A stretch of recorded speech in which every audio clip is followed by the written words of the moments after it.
Hey guys, Matt. Before the reading of chapter 55, one quick thing.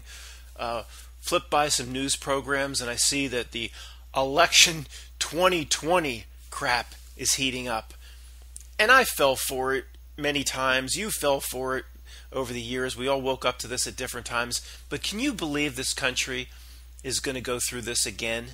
And more people aren't just going to notice that no matter what happens, like nothing ever changes. So we're going to do this again.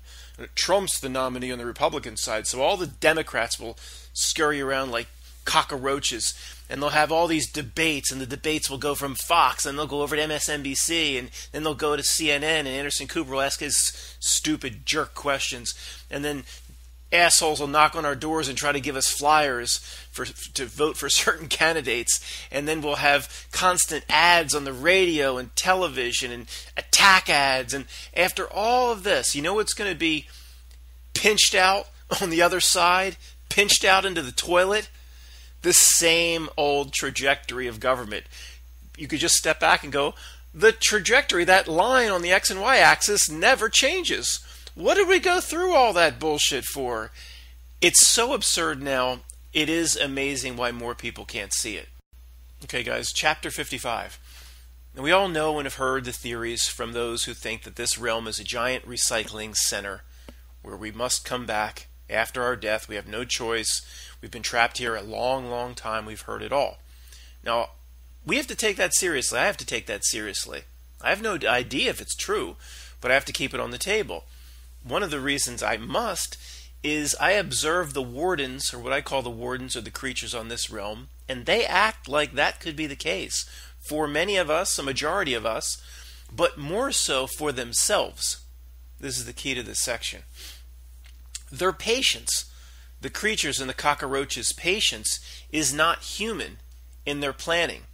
I mean, they regularly put plans in motion that they know they'll never see to completion in their quote, natural lifetime. There's probably nothing natural about it. For example, Nelson Rockefeller was not alive on 9/11/2001, so he didn't see the not-so-great work that he started on the day they broke ground with David and all the rest of them. Maybe he did see it. That's kind of what I'm saying. They act like, even if I die in this body, I'll be able to see it in another body, or something like that. They seem doomed to this plane, the creatures. Albert Pike didn't see his world wars. Predictive programming in art and media is sometimes done 50 years in advance. Sometimes, almost. I mean, look at Orwell or Huxley, the inventions of H.G. Wells. Wells especially was simply a predictive programming mouthpiece for the system itself. In the old days, when they needed to truth drop or insert predictive programming, they used H.G. Wells like no other. Who knows if that fraud even wrote his own stories? Maybe like Shakespeare related to the Bacon Society or something like that. Then we have movies like Metropolis and the very first world-famous movie. Not the first movie, the first world-famous movie by, of course, my French is so good I'm going to pronounce this all perfectly, Georges Méliès. It's common to call him Jorge Méliès. A Trip to the Moon, which in French is, it's all French. Listen to this French. Le Voyage dans la Lune. La Lune, I recognize that as the moon. First world-famous movie just happens to be A Trip to the Moon. Really? No, the jerks like us that talk about predictive programming, we're off our rocker. And that movie, Trip to the Moon, was based on another predictive programming mouthpiece for the time period, Jules Verne. They used Jules Verne just like they used H.G. Wells. And, of course, the movie's complete with one-eye symbolism as he takes a rocket to his eye. And going away from the book for a second, it is somewhat interesting, that movie. One of the first movies ever made, or the first world-famous movie, 1902. But as I was watching it, of course, they crash and they land the rocket ship on the moon. They get out. Little creatures are living on the moon. And people, when they saw it in 1902, probably went, wow, do potentially little creatures live on the moon? And I'm sure it was amazing to see back in the day. But what do the good imperialists do? The explorers, they kill them. They begin to kill the little creatures on the moon. You know, it's the same script, whether it be creatures on the moon, American Indians, Aborigines in Australia. The wonderful imperialists we live under, they arrive, and instead of putting out their hand, they kill who already lives there. Back to the point, I personally believe that the damned nature of this realm only really applies to them, whatever the George Bush creatures and Hillary Clinton creatures are. They seem damned, the wardens here. They may be coming back here no matter what. Oh, if they do, they'll have the money, and they'll engage in ridiculous activities like politics, and they'll generally play the bad guy role as they've always played the bad guy role. Now, I believe non-NPC beings of a certain standing, like you and I, have a choice. I believe if you have enough soul tokens, or you've gotten yourself up to a certain standing, you have a choice. Now, what do tokens or, quote, coins do at a toll booth when you drive up? Think about it. Those tokens, at least the ones on the old Garden State Parkway, allowed you to cross over the bridge. Remember the old legends about laying 2 coins over the eyes of the dead to appease Charon the boatman navigating the river Styx? Styx sang, "Too much time on my hands." Styx, the river Styx. Interesting. Are coins on the eyes of the dead a metaphor for the soul tokens one may have needed to amass in life to cross the river or cross over? Well, maybe. We have truth in movies in this day and age. The ancients maybe had truth in customs and truth in legend. That's how the truth drops were delivered back in the day. The bridge out of here after this life may require you to insert tokens. Will you have any? If you have no soul tokens, you are allowed to swim, of course. But most people will look down and see Jacob Marley chains all around them, the gigantic iron chains that they forged in this life. So swimming with that much weight probably isn't such a great idea. Never fear. Some sort of archonic demon then will probably show up and offer to unlock the chains all around you, but only if you enter into another womb and do that life again. He'll point downward towards the snow globe. You have to go back there again, which most people probably would do, assuming all of this is on the table or is real, the recycling system. I don't know. Again, I don't dismiss it either, of course. I must take it seriously. Now, I believe overall this realm and this matrix has rules, and I believe it's possible to build yourself up in such a manner where the damned creatures won't be able to touch you. They may take you over the river themselves in an air-conditioned van just to get rid of your problem ass. They'll say, "Thank Moloch we got rid of her, for all that bitch did was cause us problems. Let's get her out of here." Shouldn't we recycle her back? No, get her out of here. No matter how much of their metaphysical palace we've constructed for them over time, we have a way out. No matter how bad it is now, you can feel it. We can feel it. We can sense it. It's not some doomed, dire situation. Do you really think about it? Feel it. We know we're not a doomed, dire situation. We know it. There's tremendous positives for those in this life who kind of get a clue. I mean, we just know it. But there are facts that line up with this, and the creatures give away per their own behaviors. Like I've said many times, if we're just stuck here, doomed creatures, why would they try so hard all the time, getting in our business all the time? If we're just stuck, right? Why do they bother so much? Why do they have to expend such effort, pathetically, too? Personally, I don't go out of my way to lead or to trick or to direct the fish in my fish tank. I'm not always trying to play little games on them. They're just trapped. I don't have to worry about it. I don't send schmucks like Ryan Seacrest right up to the glass of the fish tank to get their attention, to distract. I'm not going to send in the clowns like Khloe Kardashian to press her fat butt up against the glass of the fish tank to distract. Stay here, little fishies, and all I do is hover over the fish tank all day long. That's what they do to us. We don't. If we know they're trapped, we might go away and come back 2 weeks later and the fish are still there. We don't worry about it, do we? Their behaviors give them away. So, I may only place shiny lures in that fish tank and constantly hover over it if there was a way out of the tank on the other side that I don't want the fish to notice. I think that's a pretty accurate analogy as to what the hell's going on here. Unfortunately, though, it seems, per the choices the people around us have made in their lifetimes, that most of these people around us will have failed whatever this life test is. Not that we've already made it. No, no, no. We have a long way to go. We sense that as well. But these people aren't even trying. They ain't even trying. I thought it was a trash can. I mean, they have no clue. They'll be playing or paying whatever penalty that comes with those choices. Of course, if you believe life choices have no consequence here, then it all doesn't matter. Let me repeat that. Unlike me, if you believe that life choices and the way of living this life have no consequences, then it doesn't matter. You may as well just quit listening now and go join the Sopranos in North Jersey. You'll be treated very well at local restaurants, and tables will be moved up front, like in Goodfellas. But if it doesn't matter, what is our embedded conscience for? And I mean conscience, C-O-N-S-C-I-E-N-C-E. That conscience. What's it for then, if the way you live your life here doesn't matter? Conscience and then the word spelled C-O-N-S-C-I-E-N-C-E are very different. The first, the conscious mind or the subconscious, an underlying part of the mind or brain, or per definition, that something that we're more interested in, conscience related to consciousness, the divine spark of intelligence, for example, that allows one to be aware that he or she exists, essential in animating the 3D realm's avatar here. Now, the word that contains the word science is about a moral code, doing the right thing. Spike Lee's Do the Right Thing. No, that's a perversion of it. Just burn down Sal's Famous and all will be corrected in the end.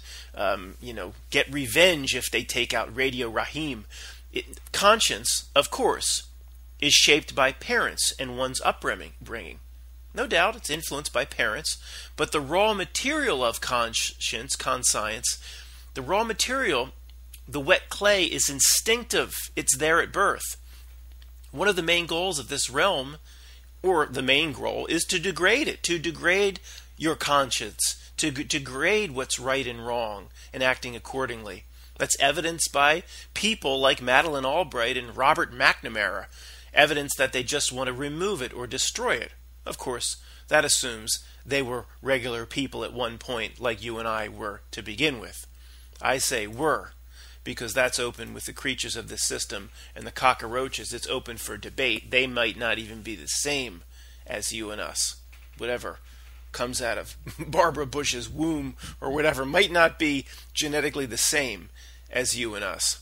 Or they may have degraded themselves down into a non-human Schmeagle creature with nothing left, just to be perpetual wardens of this realm, like we've talked about many times. Quote from Immanuel Kant, his little essay on conscience, 1724. Conscience is an instinct to pass judgment upon ourselves in accordance with moral law. It is not a mere faculty, but an instinct, and its judgment is not logical, but judicial. Example he provides here. A criminal lying under sentence of death frets and worries and reproaches himself severely, but mainly for the imprudence that led to his detention. He imagines that it is his conscience, which reproaches him for his immorality.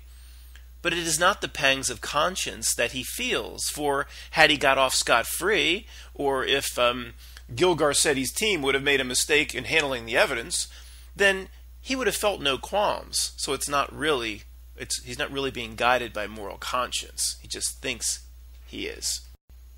The point is, if life choices have no consequence, then what's conscience for, embedded inside all of us? Again, parents help nurture conscience in children, but they don't create it. It's a human trait that the George Bush creatures don't have. And since misery loves company, they gather as many of us into their ranks of consciencelessness, or without a conscience. They gather as many into those ranks as they can. Conscience itself tells us that life choices have consequences, and that, almost by itself, proves life has divine meaning that extends far beyond this little snow globe pathetic realm. Well, Matt, you keep saying you're not a Christian. You just described Christianity. No, I didn't. Just because I believe one of the keys to life, understanding the meaning of life, is to actually see that this life has meaning, and there's consequences to action, nurturing the divine element inside of us, that does not immediately just go jumping into the camp of Christianity. Well, what God's right? That maybe it's the Muslim God, the Hindu God. Why should I jump in that camp? I mean, this is what I don't understand. The Old Testament's disturbing. It is. I have a huge issue with it. Maybe they attached that part to the New Testament, the wonderfully positive teachings of Jesus. Maybe they stapled them together to turn people off. It's been in control of kings and popes. Okay, I have issues with that. I don't want to stray. I don't want to lose Christians. We're in the foxhole together. We're back to back in this foxhole together. We have much more in common. Like I've said many times, Forrest sleeping up behind, Bubba in the rain. Forrest, you sleep your back up against me, and I'll sleep my back up against you. That way, we won't put our face in the mud. Yeah, I'll be Bubba. You're Forrest. Okay. So, but please, if I believe that one of the keys to life is to understand the meanings of life is to understand that life has meaning.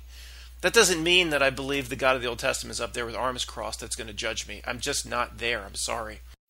After that, I have to summarize, and even if you forget everything I just said about conscience, just think about this. What is that moral compass inside of us called conscience, spelled C-O-N-S-C-I-E-N-C? What is that there for? Most people listening would agree that we're born with it. We are born with a sense of right and wrong. And it's not just developed by parents. No, it's like maybe polished a bit by parents. What is it there for inside the human being? And why, most of what I do in this channel is study the creatures around us projecting the screen. Why are they so interested in degrading it and removing conscience and our correct moral compass, or perverting it? Why are they so interested in that? Because, as I've said, when they decide to show us what they want, that gives us very good insight on what we should be doing. And generally, for these reasons, I don't believe that we are here on this realm to experience all things. Like a saint in a certain life will come back in the next life as a mob boss. For we've heard this, all of it has to be experienced in this realm. Not to me, because that lends no consequence to anything or any action. What is the point then of conscience then? If you're going to experience all things, you're going to come back as a pedophile and all. You've heard this, we're here to experience all things. Nope, not to me. I feel there is a metaphysical consequence in all choices. People that will only examine the laws of the state before taking action have no conscience. Hey, look, Barney, I found a loophole. There's no law against this. So we can go do it? Yeah, we're going to go do it because there's no law against this. Go get Jerry. Who's Jerry? That Peckerwood boy that works with the glass? Go get him. And let's just go do it. Well, isn't it wrong? Well, it don't matter. They would have a law against it if it was wrong. We found a loophole. See, who needs the laws of the state whenever they're good? I guess, 1 out of 1,000 are still good. The original intention was to kind of understand that a lot of people have no conscience. If we just all worked or if this society would foster, forget memorizing times and dates, if school would just foster conscience and a moral compass, we wouldn't need one law. The general recycling topic leads to a discussion on this topic. Go into the light or don't go into the light after death. The ultimate metaphysical taste great versus less filling debate. You can call it Carol Ann's choice from the movie Poltergeist. The last thing we all need is to be tricked again. Now, I'm not an expert here, of course, in this area at all. I've had no NDE. I'll share what I've heard, what I've learned, what smart people have said, what I feel. If, after death, you're being pushed to go into the light by a pleasant feeling and through the beckoning of loved ones, the point is, how do you know that's not a trick? That's what we're going to examine here. Now, it's been said that the pleasant light with your grandmother standing in it and all your pets waiting in it, in the gentle hue, it's how many of us have been recycled back here. That's what they say. And it's happened potentially 1,000 times before. Now, many people also talk about this Saturn-Moon matrix, and the general Saturn-Moon matrix makes up this soul trap recycling system, and it's part of this realm. All I can tell you is this. It's certainly possible we've lived before and we're forced back against our will. It is possible. Think about it. If you were blown up on a Civil War battlefield and bled out, would you want to come back into this realm? No, if you're back here, that means you were forced back here. At this point, I'm somewhat confident that the thousands of people who remember past lives, thousands or tens of thousands, aren't just making it all up. I mean, look what happened to Shirley MacLaine's career after she started talking about that stuff. There just seems to be too much testimony at this point. So, do I know for sure? No, it is absolutely on my table. Again, if you observe the actions of the puppet masters of this system, they act like we're coming back, don't they? But again, it's more likely that only they are 100% doomed to come back. You know, they're the only ones truly trapped. It seems, or at least that's what it feels like to me. No, they're doomed, right? The George Bush creatures, but them and other completely fallen creatures of this realm, like Miley Cyrus Sirius, with nothing left in her golem, and everybody they've degraded down into the same state. Maybe that's why the population keeps going up. I don't know. Like I said, if a recycling trap, we have a way to get out. We feel it. I don't say that based on wishful thinking. It's inner knowing, inner tuning fork, and observing the behavior of the creatures. If we were recycled back into another body, overall, probably though, has nothing to do with Saturn. I don't know where this Saturn-Moon matrix came forth that David Icke and all these people talk about. How do they know anything about that? Where'd that come from? I mean, literally, how could anybody have any information about that? I just dropped it because we've all heard it so many times. Many people believe Saturn, those very much into astrology, like, of course, Levet and others, they believe Saturn is not malevolent at all, and it has been demonized by the system on purpose. Think about it. If astrologically, or in any way, Saturn was a good thing, I don't know, in any way, if it was a good thing, what do you think this system would do to Saturn? They would tell you, just come right out, Don Lemon would have a whole story telling you how wonderful Saturn is? No. They would tell you how bad it is and assign it to Satan. Observe the system, find the truth in the opposite. What are all their pathetic tricks in this realm on us for then, if not to degrade you and I into a twerking golem or Schmeagol creature? They're infatuated with us. They chase us a magnitude more than even the Sioux Indians pursued the Tatanka. Think of the amount of effort they dispense daily to craft society's trick. Is it just to get our energy on this realm via loosh? Possibly. But they're so concerned with us, it seems like it's more than that. Something that likely transcends this life into death. The controllers base their entire existence, it seems, on getting us to attach to this world. Look at all the manipulation presented every night on the world news. Why do they work so hard to breathe life into the trick if the trick is not their very lifeblood and their sole purpose for being? There are only three possibilities the way I see it. The Hillary Clinton creatures need us as sustenance, sucking frequency and emotion like dementors, the loosh. In this case, a Hillary Clinton creature, what they're doing is simply fulfilling their role that they were initially designed to play as we navigate our life test. It could be that simple. Or it's a combination of many different things. They are playing their role, and just as a warden gets paid, they are compensated if they're allowed to degrade souls to such a degree, while sucking loosh over the collective smog of fear they've created in all of us. And in some cases, potentially they're allowed to attack individuals like succubus. You know, wardens in the prison system get paid, even though it's their role. The wardens here probably also get paid, if you see what I mean. And the way this system or this realm works, if people are doing absolutely nothing for themselves, then this realm pretty much lets them go. Like the Pope's truth drop, like I've said a million times, and the people that disagree with this can't stand when I keep bringing it up. But the poop, that was like a Freudian slip. The Pope says that bad souls don't go to hell. They go to the abyss. They go to nothing. That's what the role of the Hillary Clinton creatures is here to do, most likely. So it's possible that they're so interested in us because we are the ones that reflect the screen images back and breathe life into the realm itself. Us doing it. If we stopped reanimating the perverted images of the screen, perhaps the entire realm would just disappear. Maybe we would all just disappear. A mass jailbreak for souls. It would be a very good thing if that happened.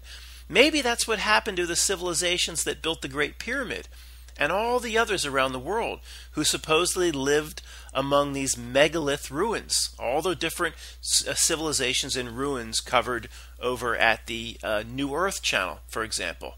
How strange when we think about these civilizations that built these megaliths and the pyramids. They all just disappeared without a trace. And a side note, and we have to talk more about this moving forward, not really now, but the truth community doesn't really mention it. And it is so fascinating that it's not just the ones we know about, like the pyramids at Giza, the pyramids in Mexico, Easter Island, and those types of sites. There are like 50 other major sites, things that the New Earth channel covers, where like the whole civilization's just gone. There's no record. How did they construct it? What happened to them? They just disappeared. Did they literally disappear? Do I take that off the table? No, I do not. Did they win the game? They break the system? They get the hell out of here? Maybe. We got to talk about that. People just accept all these sites exist and it's just completely normal. There's not any record of the civilizations that lived in the site. Why do the Ray Kurzweil and George Bush creatures constantly are involved in a strange race towards something called singularity, whatever the heck that means? Is that related to the cultures that no longer exist or disappeared? Maybe. I'm confident, the truthers who can speak with authority on the subject of singularity, they'll be talking about the same stuff everybody parrots back, transhumanism and putting a brain chip in, and that's what we've all been taught to parrot back about the word singularity, but we don't really know what that means. We know they're interested in it. Ray Kurzweil's spouting it off in little speeches as he runs around the country, but we're probably once again being misled by the bastards to be trapped at the second level in Foxconn's jumper nets. Remember, almost everything here now seems to be a triple agent. If you're in the second net, you're not where you're supposed to be. A Johnny Depp movie, like transhumanism or whatever it's called, transcendence, I guess, it's not just going to show you what the singularity is. Here it is. Here it is. Check it out, you poor devils. Here it is. No. Is that why that creep, Ray Kurzweil, is going all over the United States giving the same canned speech over and over about it? Do they want us to think we know what singularity is? And if we learned our lesson, that means it's surely something else that they don't want us to know. See, that's how they do things. For crying out loud, Ray Kurzweil gave an interview with Glenn Beck about the transhumanism and the singularity. It was like 8 or 10 years ago. Ray Kurzweil sitting with Glenn Beck. That's the very definition of deception. And deception targeted at half mutants, not the masses. Who knows what singularity is? But I'll take nothing off the table. Why do they use it to describe a black hole? Singularity, black hole, go hand in hand. Why? Why was singularity used to describe the core of the demon ship in the movie Event Horizon? Is singularity the point that breaks reality itself? Let me repeat that. Is singularity something coming or a point that either breaks reality itself, breaks the Ready Player One, or pushes it in a certain direction, or it might imply the point of no return, of course. Is it a point where either there must be a decision where we win or they win? Is it either the point where no more souls can get out, singularity, or potentially the moment that our collective conscious wins collectively, and the fools, the creatures, are flushed down the drain? In the past, has singularity been like the end of one of the 7 constructs of the Matrix, where things are reset to begin again with the George Bush creatures having won, like the architect in the movie? I don't know. To me, singularity sounds like it happens in an instant, not billions slowly dying from some catastrophe or great flood reset or mud flood reset. Singularity seems like, oh, boom, poof, reset, or who knows what. Reset of Zion. This realm is backwards, we know that. All this talk of catastrophe all the time tells me it may never have happened, and it's likely not going to happen. Okay, all this talk of catastrophe all the time, I'm suspect, I'm skeptical of it. All the movies, The Road, and everything's a catastrophe. All the YouTube videos, catastrophe. Here comes Ebola again. If anything, I see it that they want us to manifest it, not that it's some inevitable thing like Nibiru coming in. In summary, what happened to the entire civilization around the pyramids of Giza? The civilizations in Mexico, Easter Island, Petra, etc., etc., etc. They all just disappeared? Was that singularity? There are countless stories of people who have had near-death experiences and after-death experiences where they refer to a peaceful light that they're drawn into, or they want to go into. However, of course, many believe that's part of the trick. We don't know what to do for sure, but there's some common sense that can be applied. There was an episode in Star Trek Voyager that dealt with this exact theme. Captain Janeway in Star Trek Voyager was injured, about to die. Some sort of ghost or demon or archon took the form of her father, came into her subconscious mind as she was on the brink of death. He asked that she join him in the light and accept now she has died and she needs to move on, the same themes we've always heard. This entity who had taken the image of her father explains to Captain Janeway that she needs to come with him and cross over. Now she eventually comes to realize this entity is not her father at all, but instead some evil being who is hell-bent on getting her to come into the light for some reason. She also realizes that if he could force her into the light, or this lighted tunnel, he would have done so already. He can't force her. Consent here is a big theme. The only tools he has are words. Her revelation is she must choose the light on her own. Once this creature's exposed as not being her father, his true personality then emerges. He becomes a real evil monster, like some sort of demon. Doesn't start hissing, but he gets nasty. Of course, the series must go on. Janeway is medically brought back to life by that annoying, bald, holographic doctor, and she's very thankful she did not go into the light with whatever that thing was. In the end, in English, but he kind of hisses at her, "We'll be back to get you someday," or something he says like that. Now, regarding Star Trek truth drops, the things we talk about, who knows how to interpret this? On one hand, we know that at times, many times, they must show us truth in media. This just happens too many times. For some reason, they must show us. It makes sense they would use Star Trek or a Star Trek episode because almost no one will consider any real truth as being revealed in that format. It's just a sci-fi show. No one's going to notice. On the other hand, we know Hollywood is a primary tool of the beast system. Paramount Pictures, responsible for Star Trek, has a seat at the main table. Maybe they were showing us that the light is part of the recycling trap, just like it was presented clearly in the episode. However, a lot of things are double agent tricks, right? Or triple agent. The masses won't interpret any truth in a Star Trek episode, as they shovel more pasta into their mouths watching at 6 o'clock during the dinner hour.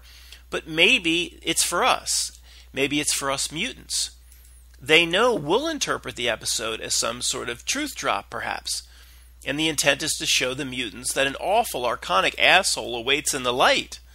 We, via episodes like this and endless YouTube videos that say we should be fearful of the light, we've been inundated with this, the half-mutants that pay attention to this, haven't we? That the light is potentially a trick. Maybe that's a way to screw the mutants by teaching us not to go into the light. Isn't that what the Star Trek episode teaches us? You can see the conundrum we have here. However, as usual, we have a powerful tool we can wield when needed. It's attached to our higher self, it's attached to our divine self, and rooted in our very DNA. One of the keys of the movie The Matrix was a reconsideration of what defined the borders of the Matrix. For example, Neon soon begins to destroy Sentinels while he seems to be outside the Matrix. He did it in Matrix 2 and especially in 3. He destroys hundreds of these drone ships with just his mind, while blind and in the same frayed sweater. Well, how the heck did he do that? He's outside the Matrix, he's in the real world. How did Neo blow these things up? Well, the best theory Greg and I have pondered is he's still likely inside the Matrix. He just thinks he's out. He's still in. He just thought he was outside the Matrix and in the real world. Maybe after death, so did we, or those that moved to the light, so did we. See, the Matrix gave a fake real world to the troublemakers of Zion. So they plot in Zion and they do their raves and they eat their tasty wheat, thinking that their world is real and that they've actually escaped when they're actually still in the Matrix. And as bad as Zion is in the world of the frayed sweaters, it's not real at all. The dumb sons of bitches were played, just like we've been played so many times. Think about just for the Matrix here. Think about it. Does it make sense an all-powerful machine world who can convince 5 or more billion people that they're living normal lives when they're actually living inside of Jell-O pudding pops with all sorts of tubes into their back of their head and all throughout their body? Does it make sense that that all-powerful AI or whatever it is would lose strays and malcontents to a rusty ship waiting in the sewers under the machine city? You know, they're going to lose potentially, and they lost powerful individuals like Neo. They're just going to lose them to a machine waiting in the sewer, the Nebuchadnezzar waiting under the dock, waiting for Neo to get flushed. Now, we suspend disbelief because we like the movie so much. But how dumb is that? The Nebuchadnezzar lays in wait in the toilet of the machine city, waiting for Neo to be flushed down. Well, why didn't that robot who noticed Neo popping out of his pod, and the robot that squeezed his neck as he rose up out of his Jell-O pudding pop, why didn't that robot just crush Neo's head in a half a second and send his lifeless body down into the sewer to Trinity? Because it was likely another simulation inside the Matrix. Neo's abilities didn't extend to both worlds like we thought. It was probably the same world, just inside the Matrix. They played the Nebuchadnezzar. They fooled the Nebuchadnezzar into thinking they're just laying in wait and people like Neo are getting flushed down, when the Matrix knows exactly what it's doing, is implanting these people. And so the system can do what it's supposed to do and reset Zion. But look, I don't want to sound overconfident in my interpretation of the Matrix movie. There are no definitive answers here. It's possible Neo was actually outside the Matrix when he was destroying those Sentinels and blowing up those drones. And the puppet masters, through the Wachowski sisters, were dropping truth that humans are capable of wondrous abilities if they only believed in themselves enough to beat the jump program. And there are other possibilities, that we look too much into this hidden meaning of the Matrix and we spend too much time on it. And sometimes they just maybe needed a bridge, a certain scene to connect other scenes in the movie. And not everything has all this truth embedded in it. That's possible. Overall, you don't put a movie like that out without truth drops. But we do have the tendency to overanalyze. And maybe that's what's being done here. Nevertheless, they throw too many of these breadcrumbs in too many different places. Many of the breadcrumbs are real, so it's worth looking at, and all of these things are worth taking into consideration. But this example can be applied to the go into the light or not scenario. Maybe the light is a trick, but only if we are still inside the realm or the snow globe. This relates back to the Matrix. We don't know if we're still in or not, okay? Maybe it's the ultimate contract fraud before you're actually dead. The light seems great. You die, you think you're dead. The light seems great. But we should make sure we're actually dead. You see what I'm saying?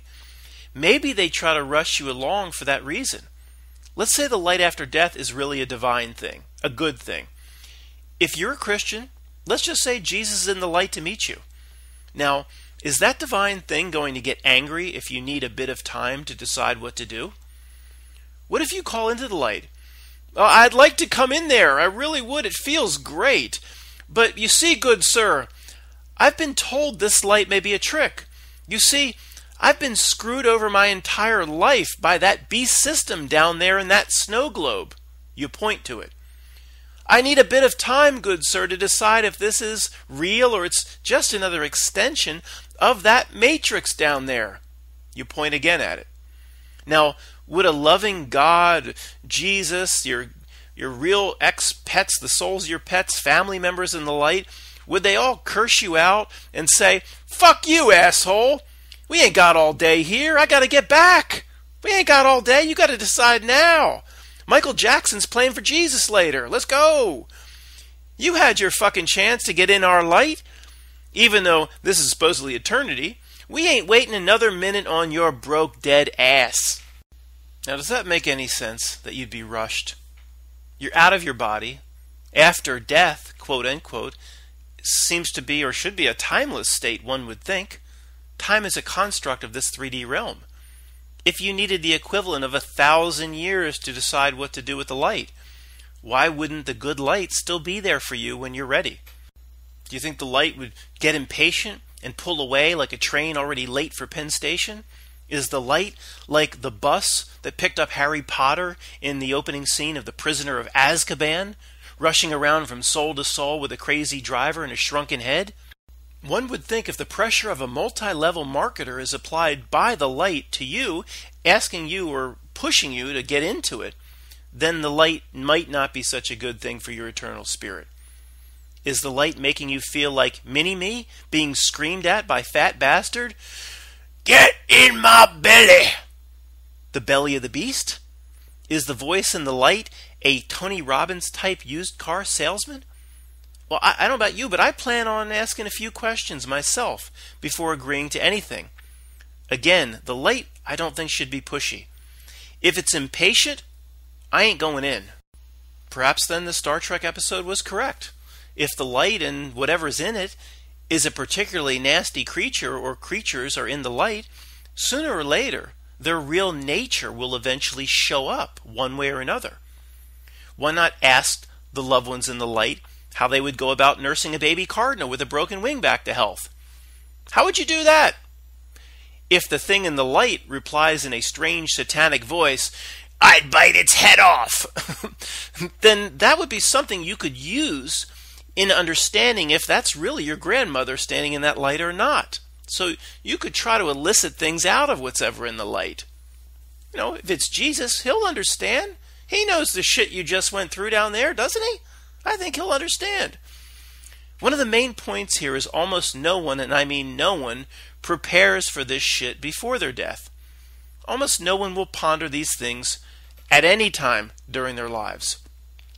Now, this is not the good advice we get from Don Lemon about maybe to make sure, if you're going into the light, make sure it's not a light that's still attached to the realm, that you're truly dead. Just things like that. Don Lemon doesn't talk about this stuff for some reason.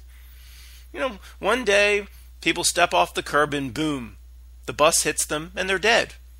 Let's just say 3 seconds later, there's some sort of archonic disguised being pops up to play a trick with a pleasant light.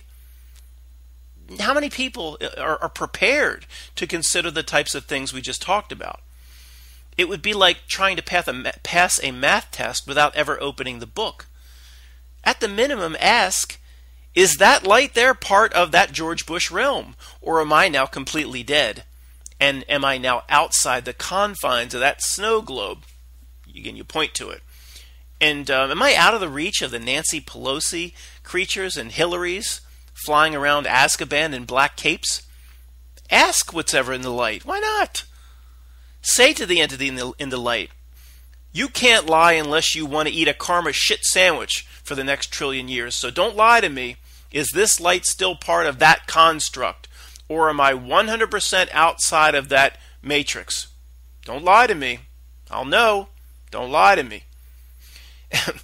If it's really Jesus standing there, what's he going to do? Get pissed at you?